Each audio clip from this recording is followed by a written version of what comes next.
Bonjour à tous, quoi de neuf aujourd'hui? Eh bien des nouveautés pour le Jeep Compass, les premiers chiffres de vente du Citroën Ami et des modèles chinois, comme s'il en pleuvait.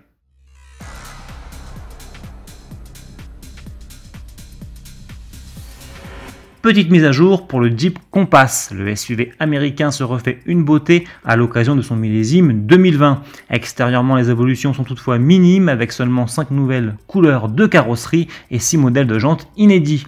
Jeep indique aussi avoir revu la direction et les suspensions et promet l'arrivée de nouveaux services connectés. Mais au final, ça bouge surtout sous le capot via l'arrivée d'un nouveau moteur 4 cylindres 1,3 litre essence proposé en deux niveaux de puissance, 130 et 150 chevaux, avec dans ce dernier cas une boîte automatique à double embrayage à 6 vitesses et un mode de conduite sport.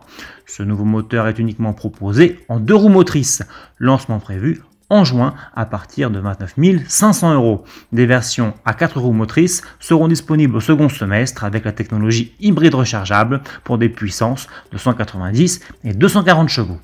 Le Citroën Ami est lui sur le marché depuis le 11 mai et la marque au chevron communique déjà ses premiers chiffres de vente. Uniquement disponible en ligne et facturé 6 900 € hors bonus, le petit quadricycle électrique a su séduire quelques 200 clients en l'espace d'une semaine. 2 tiers de ces clients ont acheté le véhicule et un tiers a opté pour la location longue durée. S'il peut paraître peu élevé, ce chiffre réjouit Citroën qui parle d'un démarrage sur les chapeaux de roue. La firme espère maintenant que ce succès se confirmera à partir du 15 juin, date à laquelle l'Ami sera également proposé et visible dans 39 magasins Fnac et Darty de France. Avis aux amateurs, le véhicule est aussi disponible en autopartage via le système Free to Move de PSA. Le succès, BYD espère aussi le connaître en Europe. Pour cela, le jeune constructeur chinois s'apprête à lancer 2 véhicules d'un coup. D'abord le Tang, cette année, un SUV compact 100% électrique affichant 520 km d'autonomie selon le cycle NEDC. Puis, dans un second temps, la Han, une grande berline, toujours zéro émission, qui pourra parcourir jusqu'à 605 km avec une seule charge. Son prix est d'ores et déjà annoncé entre 45 000 et 55 000 €.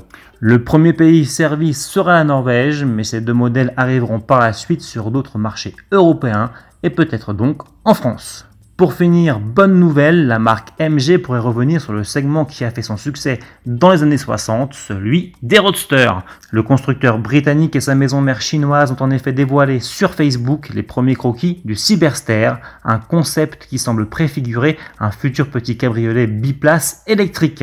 À ce stade, aucune date de mise sur le marché n'a en revanche été évoquée. C'est encore un peu tôt pour la marque qui vient tout juste de faire son retour en France en lançant son premier modèle, le SUV électrique ZS EV, et en ouvrant un premier showroom à Paris. Chaque chose en son temps.